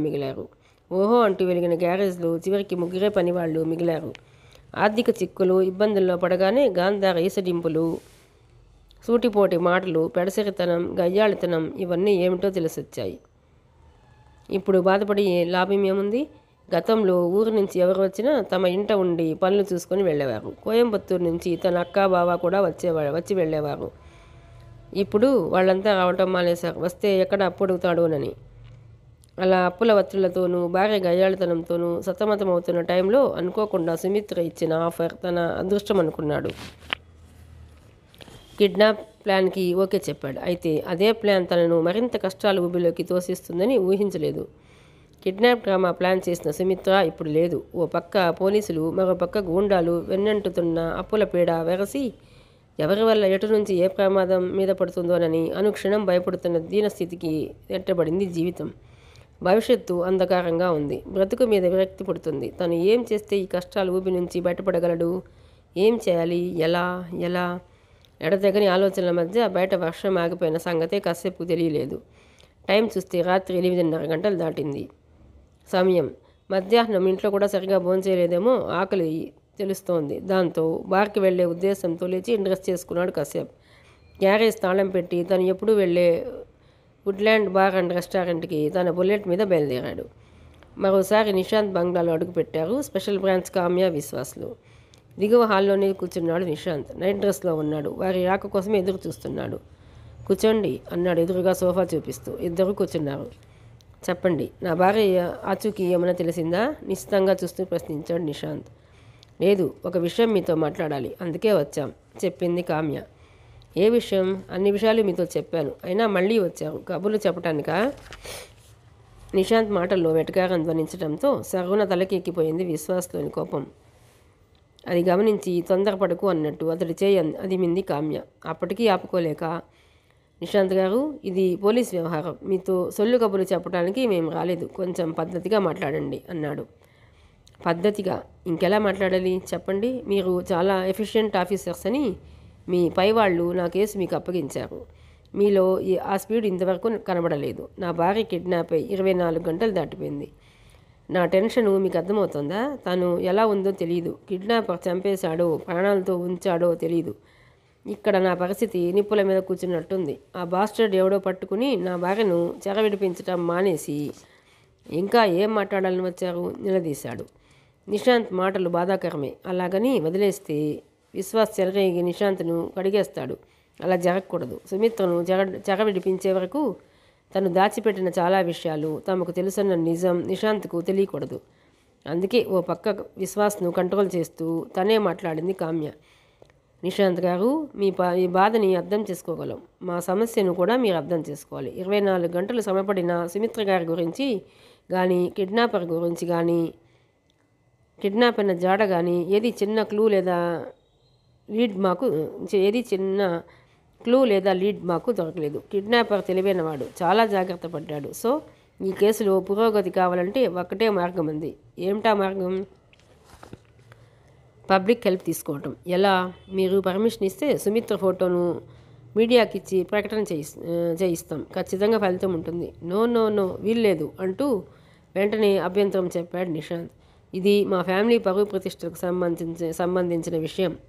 మీడియాకి ఇస్తే అంతా మట్టి కొట్టుకుపోతుంది. నా భార్య కనిపించడం లేదంటే ఎవరితోనో లేచిపోయింది అనుకునే ప్రమాదం ఉంది. నో నో, దీనికి నేను అస్సలు ఒప్పుకోను అన్నాడు మొండిగా. ఒప్పుకోవాలి, తప్పదు అంటూ నొక్కి చెప్పింది కామ్య. మీరు మా పరిస్థితి కూడా అర్థం చేసుకోవాలి. ఈ కేసు త్వరగా ముగింపుకు రావాలంటే మీరు అంగీకరించక తప్పదు. మీ పరువుకి భంగం కలగని రీతిలోనే ప్రకటన ఇస్తాం. మీ పేరు బయటికి రాదు. ఎలాగో చెప్పి చివరికి ఒప్పించగలిగింది కామ్య. చివరిగా సుమిత్ర గారి క్లోజప్ ఉన్నను మంచి ఫోటో ఒకటి కావాలి మాకు. ఆఫీస్లో కాబట్టి నిన్న అక్కడ ఫోటో లేదన్నారు. ఇప్పుడు ఇంట్లో ఉన్నాం కాబట్టి మీ ఆల్బంలో చాలా ఫోటోలు ఉన్నాయి. అయినా ఆఫీస్లోని హ్యాంగింగ్ ఫోటో నుంచి ఫోటోలు తీసుకున్నారుగా, అవి క్వాలిటీ లేవు. మీరే ఒక ఫోటో ఇవ్వండి. నిశాంత్ లోనికి వెళ్ళి ఒక ఆల్బమ్ తెచ్చాడు. అందులో ఏ ఫోటోలోనూ సుమిత్ర కింద పెదవి లెఫ్ట్ కార్నర్ దిగువన పుట్టుమచ్చ కానీ బ్యూటీ స్పాట్ కానీ లేదు. వాటిలోంచి ఒక ఫోటో తీసుకొని లేచారు. ప్రైజ్ మనీ ఎంతని చెప్పమంటారు అడిగింది కామ్య. ఎంతైనా చెప్పండి, నా భార్య కోసం ఎంతైనా ఖర్చు పెడతాను. ఈ ఫోటోను ఎప్పుడు పబ్లిక్ చేస్తున్నారు? గంటలోపే టీవీ ఛానల్స్లో వస్తుంది. న్యూస్ పేపర్స్లో రేపు ఉదయం వస్తుంది. దీనివల్ల డెఫినెట్గా మాకు లీడ్ దొరుకుతుంది. థ్యాంక్ యూ, వస్తాం. డోర్ వరకు వచ్చి ఆగిపోయాడు నిశాంత్. కారు వీధిలోకి వచ్చే వరకు కామ్య, విశ్వాస్లు కామ్గా ఉన్నారు. నువ్వు నన్ను ఆపకపోతే ఖచ్చితంగా వాడికి షాక్ ఇచ్చేవాడిని అన్నాడు ఆవేశంగా విశ్వాస్. అందుకే ఆపాను. కేసు మిస్టరీ వీడే వరకు మన ఫైండింగ్స్ నిశాంత్కి తెలియకూడదు అంది కామ్య. అప్పటికి వర్షం జోరు కాస్త తగ్గింది. హెడ్లైట్ల కాంతిలో కారు రివ్వున అన్నాసాలే పరుగు తీసింది. కాసేపు తన గ్యారేజ్కు తాళం వేసి బైక్ మీద బయలుదేరిన వెనకే అంత దూరంలోని బడ్డీ కొట్టు వెనక నుంచి ఒక బైక్ బయలుదేరింది. ఆ 2 బైకులు తమను దాటిపోగానే రెండో బైక్ స్టార్ట్ అయ్యి ఫాలో చేయడం ఆరంభించింది. తనను 2 బైకులు ఫాలో చేస్తున్న విషయం కాసేపుకు తెలియదు. కనీసం అతను తిరిగి కూడా చూడలేదు. వాన్ ఆగిపోవడంతో రోడ్ల మీద ట్రాఫిక్ కూడా పెరిగింది. కాసేపుని ఫాలో చేస్తున్న మొదటి బైక్ మీద ఉంది సివిల్ డ్రెస్లోని క్రైమ్ బ్రాంచ్ పోలీస్. ఆ వెనక నీడలా అనుసరిస్తున్న బైక్ మీద ఉంది 2 చోటా రౌడీలు. ఒకరికొకరు సంబంధం ఉన్న సంగతి ఇటు పోలీసుకి కానీ అటు చోటా రౌడీ ఇద్దరికి కానీ అస్సలు తెలియదు. వాళ్ళ డ్యూటీ ఒక్కటే, కాసేపుని ఫాలో అవుతూ తమ పై వాళ్ళకి అతని గురించి ఎప్పటికప్పుడు రిపోర్ట్ చేయటం, అంతే. ఇది నైట్ టైం కాబట్టి తన మీద ఇంకా నిఘా ఉంటుందని కాసేపు కూడా ఊహించలేదు. ఆ పైన నిఘా ఉన్నా తనకొచ్చే నష్టం అంటూ ఏమీ లేదు. ఎందుకంటే వెళ్తోంది బార్కి. అందుకే ఏమీ పట్టించుకోలేదు, ఎలాంటి జాగ్రత్తలు తీసుకోలేదు. కాసేపటికి నేరుగా వుడ్లాండ్స్ బార్ అండ్ రెస్టారెంట్కి చేరుకున్నాడు. రెగ్యులర్గా కాసేపు వచ్చే బార్ ఇదే. గతంలో ఎప్పుడో ఓసారి వచ్చేవాడు. తన వైఫ్ గాంధార్తో గొడవలు మొదలయ్యాక ఇక్కడికి రెగ్యులర్ కస్టమర్ అయ్యాడు. అందుకే బార్ మేనేజరు, క్యాషియరు, సిబ్బంది అందరికీ కాసేపు బాగా తెలుసు. బైక్ పార్కింగ్లో ఉంచి కీస్ తీసుకుని ఎంట్రన్స్ వైపు నడిచాడు. 2 నిమిషాల గ్యాప్లో నిఘా పోలీస్ బైక్ వచ్చి ఆగింది. ఇంకో నిమిషం తర్వాత లోకల్ గుండాలు 2 వస్తున్న బైక్ వచ్చింది. ఈ లోపల బార్ ఎంట్రన్స్ దాటుతున్నాడు కశ్యప్. అంతలో బయటకు వస్తున్న తాగుబోతు ఒకడు కశ్యప్ను గుద్దుకున్నాడు. ఫుల్ నాన్లో ఉన్నాడు వాడు. చూస్తే అర్థమవుతోంది వాడు చోటా రౌడీ అని. అయినప్పటికీ సారీ చెప్పి లోనకు పోబోయాడు కశ్యప్. వాడు అడ్డం కొట్టి ఆపేశాడు. ఏందిరా బే, చెట్టంత మగాడిని గుద్దేసి సారీ అని వెళ్ళిపోతే సరిపోయిందా అని అడిగాడు. మాటలు ముద్దగా వస్తున్నాయి. ఏరా, గుద్దింది నువ్వా నేనా? కూల్గా అడిగాడు కశ్యప్. అరే ఎవరైతే ఏందిరా బే, సారీ చెప్పు. చెప్పాగా, ఇంకేంటి? ఇంకో తూరి సారీ చెప్పు. చెప్పాల్సిందేనా? చెప్పాల్సిందే. ఇది నా ఆర్డరు, నువ్వు చెప్పాలి, లేదంటే నా ఈగో హర్ట్ అవుద్ది. నేను రెండోసారి సారీ చెప్పే పద్ధతి వేరుగా ఉంటుంది. నీకు ఓకేనా? అరే, సారీ చెప్పడంలో కూడా పద్ధతులు ఉంటాయా? చెప్పరా? ఓకే, చెప్పేస్తున్నా. సారీరా, ఏమీ అనుకోమాకే అంటూ కుడి చేతిని లేపి బలంగా ముఖం మీదకి విసిరాడు కశ్యప్.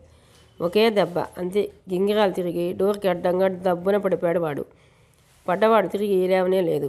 అంతలో వేరే యువకుడు గబగబా కశ్యప్ వద్దకు వచ్చాడు. మీరు రండి సార్, ఈ విధవలు ఇంతే. పీకల దాకా తాగటం, ఎవరో ఒకరితో గొడవ పెట్టుకుని పడిపోవటం మామూలే అంటూ పడ్డవాడిని దారికి అడ్డంగా లేకుండా పక్కకు లాగాడు. ఇలాంటి వాళ్ళని బార్లోకి ఎలా రాణిస్తున్నారు? బేరర్ వెంట నడుస్తూ అడిగాడు కశ్యప్. Business sir, business. ఇది వ్యాపారం, మాకు తప్పదుగా, కూర్చోండి అంటూ మధ్యలోని ఒక టేబుల్ చూపించాడు. అక్కడ ఎవరూ లేరు. చైర్ లాక్కొని కూర్చున్నాడు కశ్యప్.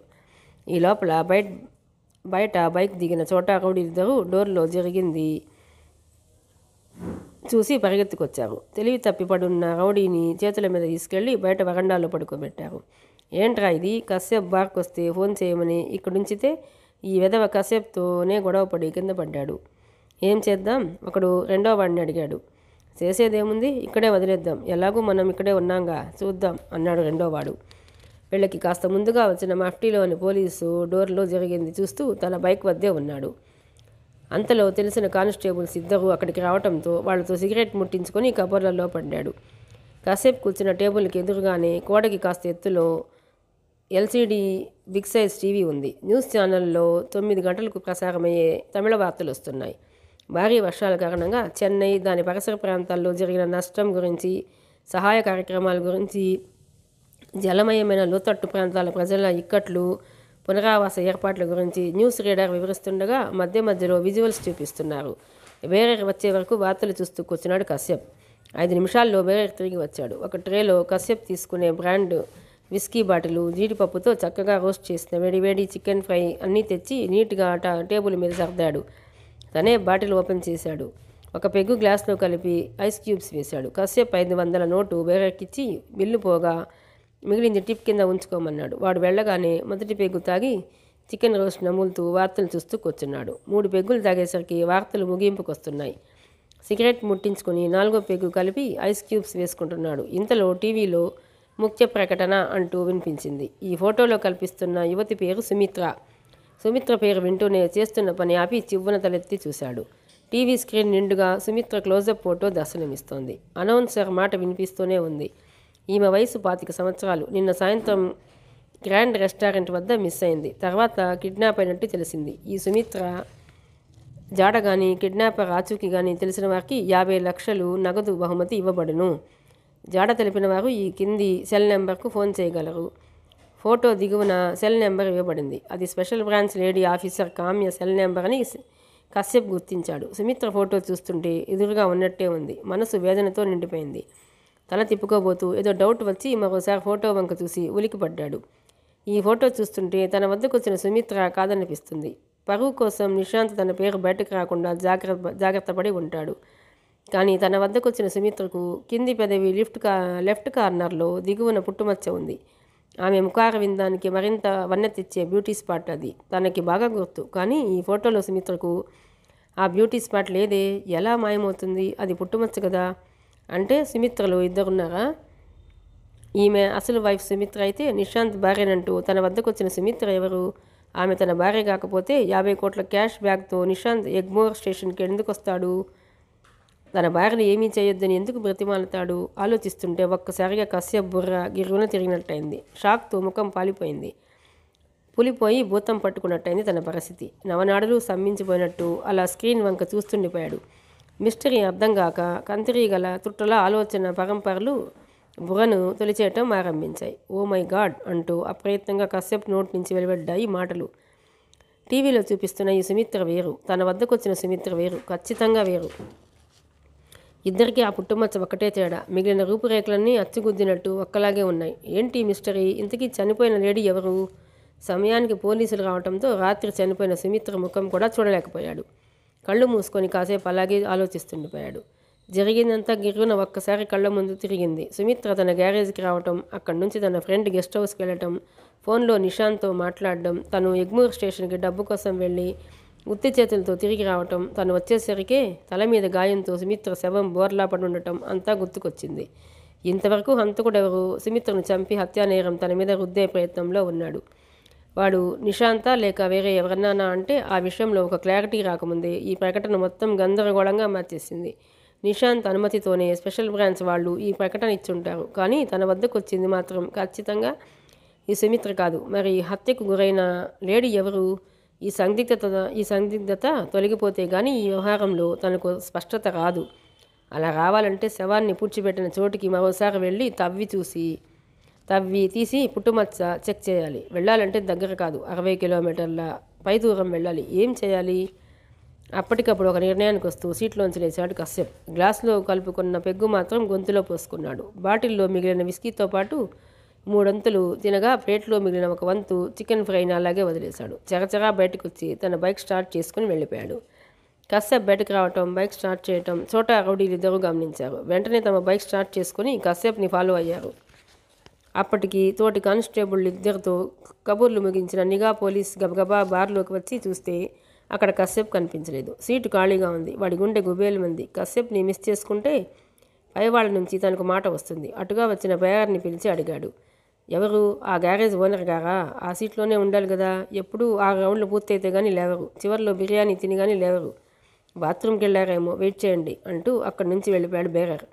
అలాగని వెయిట్ చేయకుండా బాత్రూమ్కి వెళ్ళి చూశాడు నిఘా పోలీస్. అక్కడెవరూ లేరు. డౌట్ తీరక వేగంగా పార్కింగ్లోకి వచ్చి చూశాడు. అక్కడ కశ్యప్ బుల్లెట్ బైక్ లేదు. అంటే వెళ్ళిపోయి ఉంటాడని అర్థమైంది. క్షణం కూడా ఆలస్యం చేయకుండా తన బైక్ స్టార్ట్ చేసుకుని గ్యారేజ్ దిశగా దూకించాడు. అప్పటికే అక్కడికి చేరుకున్న చోటా రౌడీలిద్దరూ చీకట్లలో బైక్ కాపి కూర్చున్నారు. వాళ్ళని నిఘా పోలీస్ చూడలేదు. గ్యారేజీ తాళం తీస్తుంది. లోన ఎక్కడో లైట్ వెలుగుతోంది. కశ్యప్ నిద్రపోవడానికి గ్యారేజ్కి వచ్చేశాడనుకున్నాడు. వెంటనే స్పెషల్ బ్రాంచ్ విశ్వాస్ నెంబర్కి ఫోన్ చేశాడు. వెంటనే లైన్లోకి వచ్చాడు విశ్వాస్. ఏమైంది అంటూ అటు నుంచి అడిగాడు విశ్వాస్. జరిగింది చెప్పాడు నిఘా ఉన్న పోలీస్. వాడు గ్యారేజ్లోకి వెళ్ళిపోయాడు సార్. లైట్లు వెలగటం లేదు. నిద్రపోతాడనుకుంటా. నేను వచ్చేద్దామనుకుంటున్నా అన్నాడు. కశ్యప్ బార్లో ఉండగా టీవీలో న్యూస్ వస్తోందా? అవును సార్. కశ్యప్ న్యూస్తో పాటు మేమిచ్చిన ప్రకటన చూసుండాలి. ఏ ప్రకటన సార్? డామిట్, వాడు ఏం చేస్తున్నా క్లోజ్గా అబ్జర్వ్ చేయమని చెప్పాం. ఆ పని చేయకుండా అక్కడ నువ్వేం చేస్తున్నట్టు ప్రకటన చూడగానే వాడి మూడ్ మారిపోయి ఉంటుంది. అందుకే మధ్యలోనే లేచి వచ్చేశాడు. ఖచ్చితంగా కాసేపట్లో వాడు సుమిత్రను ఉంచిన చోటుకు బయలుదేరి వెళ్తాడు. నువ్వు అక్కడే ఉండి ఫాలో చెయ్యి. సుమిత్రను ఎక్కడ దాచాడో తెలియగానే నాకు ఫోన్ చెయ్యి. ఓకే, బీ కేర్ఫుల్ అంటూ హెచ్చరించి లైన్ కట్ చేశాడు విశ్వాస్. హ్యాపీగా ఇంటికి పోవచ్చనుకున్న నిఘా పోలీస్కి నిరాశే మిగిలింది. అందుకే విసుక్కుంటూనే బైక్ని సోడా బంక్ వెనక నుంచి సిగరెట్ ముట్టించుకొని గ్యారేజ్ను వాచ్ చేయనారంభించాడు. అటువైపు చోటా రౌడీలు కాచుకు కూర్చున్న సంగతి పోలీస్కి తెలియదు. ఇటువైపు పోలీస్ నిఘా ఉన్న సంగతి చోటా రౌడీలకు తెలియదు. వీళ్ళు తన వెనక ఉన్న సంగతి కశ్యప్కి తెలియదు. వుడ్లాండ్స్ బార్ అండ్ రెస్టారెంట్ నుంచి తన గ్యారేజ్కి చేరుకోగానే తాళం తీసి బైక్ లోన పెట్టేశాడు. గేటు మూసి లోన తాళం వేసుకున్నాడు. షెడ్లో లైట్లు ఆన్ చేయలేదు. నేరుగా రెస్ట్ రూమ్కి వెళ్ళి లైట్ ఆన్ చేసి సోఫాలో కూలబడ్డాడు. ఎడతెగని ఆలోచనలతో బుర్ర వేడెక్కిపోతుంది. తాగిన 4 పెగ్గుల విస్కీ అస్సలు పనిచేయటం లేదు. కళ్ళ ముందు సుమిత్ర ముఖమే దర్శనమిస్తోంది. తలుచుకుంటే భయం వేస్తోంది. ఓ పక్క పోలీసులు, మరో పక్క గూండాలు. ఇప్పటి వరకు ఎవరికి ఎలాంటి క్లూ చిక్కకుండా జాగ్రత్త పడుతూ వచ్చాడు కాబట్టి తను సేఫ్ అనే భ్రమలో ఉన్నాడు. కానీ ఇప్పుడు టీవీ ప్రకటనలో నిశాంత్ అసలు భార్య సుమిత్ర ఫోటో చూడగానే సరికొత్త సమస్య మనసును పట్టి పీడించనారంభించింది. ఒకవేళ తన వద్దకు వచ్చిన సుమిత్ర, టీవీ ప్రకటనలో సుమిత్ర ఇద్దరూ ఒకరేనేమో. తనే పొరపాటు పడుతున్నాడేమో. తన వద్దకు వచ్చిన సుమిత్రకు కింది పెదవి లెఫ్ట్ కార్నర్ దిగువన ఉంది పుట్టుమచ్చ కాదేమో. అది కాటుక లేదా ఐబ్రో పెన్సిల్తో ఉంచుకున్న బ్యూటీ స్పాట్ కాకూడదా? కాదనే హెచ్చరిస్తోంది మనసు. అంత దగ్గరగా చూశాక కూడా కాటుక మచ్చకి పుట్టుమచ్చకి తేడా గుర్తించలేని అమాయకుడు కాదు తను. సందేహం లేదు, ఖచ్చితంగా అది పుట్టుమచ్చే. కాబట్టి సుమిత్రలు ఇద్దరున్నారనుకోవాలి. Nishant original wife photo TV ప్రకటనకి ఇచ్చారు. తన వద్దకు వచ్చిన ఫేక్ వైఫ్ సుమిత్ర కాదు. తన అసలు పేరేదో ఉంటుంది. ఏమైనప్పటికీ చనిపోయింది ఎవరనేది నిగ్గు తేలాలంటే తను వెళ్ళి చెక్ చేయాల్సిందే. నిన్న రాత్రి వెళ్ళిన ఆ భయానక వాతావరణంలోకి మరోసారి వెళ్లాల్సి వస్తుందని తను ఊహించలేదు. తవ్వి తీసిన శవం ముఖాన్ని పరిశీలించటం మాటలు కాదు. దానికి ఎంతో ధైర్యం, గుండెబలం కావాలి. లేదంటే అక్కడే తను శవమైపోతాడు. కానీ తప్పదు. ఇప్పుడున్న పరిస్థితిలో వెళ్ళి నిగ్గు తేల్చుకు రావాల్సిందే. మొదట తెల్లవారుజామున లేచి వెళ్ళొచ్చు అనుకున్నాడు. కానీ అది కరెక్ట్ కాదనిపించింది. వెంటనే బయలుదేరితే అర్ధరాత్రి కాస్త అటు ఇటుగా మడ అడవిలో ఉంటాడు. తెల్లవారిలోపు చెన్నైకి రిటర్న్ వచ్చేయచ్చు. కానీ తెల్లవారుజామున బయలుదేరితే తిరిగి వచ్చేలోపే తెల్లారిపోతుంది. ఇది అలా ఉంచితే అసలు ఈ గోల ఏదీ లేకుండా ఓసారి స్పెషల్ బ్రాంచ్ లేడీ ఆఫీసర్ కామ్య సెల్కు ఫోన్ చేసి కిడ్నాపర్ల గొంతు మార్చి జరిగిందంతా చెప్పేస్తే ఎలా ఉంటుందని కూడా ఆలోచించాడు. కానీ వెంటనే ఆలోచన విరమించుకున్నాడు. ఎందుకంటే ఇప్పటికే వాళ్ళు తనను అనుమానిస్తున్నారు. ఫోన్ చేస్తే వెంటనే తనను మూసేస్తారు పోలీసులు. ఒక్కసారి పోలీస్ కస్టడీలోకి పోతే మొత్తం నేరం ఏ పాపం ఎరుగని తన నెత్తిన పడుతుంది. అసలు హంతకుడు తప్పించుకుంటాడు. అనవసరంగా తను ఇరుక్కుపోతాడు. కాబట్టి ముందుగా కోవళం గ్రామం వరకు వెళ్ళొచ్చేస్తేనే మంచిదనిపించింది. ఈ ఆలోచన రాగానే ఇక క్షణం కూడా ఆలస్యం చేయలేదు కశ్యప్. టైం రాత్రి 10:30. చకచకా డ్రెస్ మార్చుకున్నాడు. ఎందుకైనా మంచిదని రెయిన్ కోట్ తీసి భుజం మీద వేసుకున్నాడు. టార్చ్ లైట్ అందుకుని లైట్ ఆర్పి రెస్ట్ రూమ్కి తాళం పెట్టాడు. 5 మెట్లు దిగి కిందికి వచ్చి గ్యారేజ్లో లైట్లు ఆన్ చేశాడు. మొదట రాత్రి వెళ్ళిన వోక్స్ వ్యాన్లోనే వెళ్దామనుకున్నాడు. కానీ దాని మీద స్పెషల్ బ్రాంచ్ వాళ్ళు డౌట్ పడుతున్నారు కాబట్టి అటు పోలేదు. ఇటు పక్క మారుతి జెన్ బ్లూ కలర్ కారు ఒకటి ఉంది. మైనర్ రిపేర్లు ఉన్నాయి. అందుకే ఇంకా డెలివరీ ఇవ్వలేదు. కారు ఇంజను కండిషన్లోనే ఉంది. దాని డిక్కీ లేపాడు. నిన్న రాత్రి తెచ్చిన పార షెడ్లో ఓ మూలన పడుంది. దాన్ని తెచ్చి డిక్కీలో వేశాడు. ఎందుకైనా మంచిదని ఒక ఇనపరాట్ కూడా లోపల వేసి డిక్కీ మూసి లాక్ చేశాడు. ఇంజన్ స్టార్ట్ చేశాడు. టార్చ్ లైట్ సీటు మీద ఉంచి వెళ్ళి లాక్ తీసి గేట్ తలుపులు బార్లా తెరిచాడు. కారును బయటికి తెచ్చి ఆపి డోర్స్ ఎప్పట్లా మూసి లాక్ చేశాడు. కారులో కూర్చోబోయే ముందు ఓసారి ఆకాశం వంక చూశాడు. చుక్కలు కనిపించడం లేదు. వర్షం లేదు కానీ మబ్బులు నిలకడగా అలాగే ఉన్నాయి. అటు ఇటు చూస్తే ఎవరూ కనబడలేదు. స్టీరింగ్ ముందు కూర్చుని డోర్ మూశాడు. హెడ్లైట్స్ ఆన్ చేసి వ్యూ మిర్రర్ సరి చేసుకున్నాడు. కారును ముందుకు పోనిచ్చాడు. కొద్ది దూరంలో మూసి ఉన్న బడ్డీ కొట్టు దాటి ముందుకు పోగానే తన వెనక గ్యారేజ్ దగ్గరలో ఒక బైక్ స్టార్ట్ అవటం వ్యూ మిర్రర్లో గమనించి షాక్ అయ్యాడు కశ్యప్. ఆ వెనకే బడ్డీ కొట్టు పక్కన మరో బైక్ స్టార్ట్ అయింది. హెడ్లైట్ల కాంతిలో ఎడంగా ఒకదాని వెనక ఒకటి అవి తన కారు వెంట పడడం స్పష్టంగా అర్థమవుతోంది. ఈ 2 రోజుల్లోనూ కలిగిన అనుభవాలు నేర్పిన పాఠం కాబట్టి ఇది కోఇన్సిడెంట్గా కొట్టిపారలేకపోయాడు.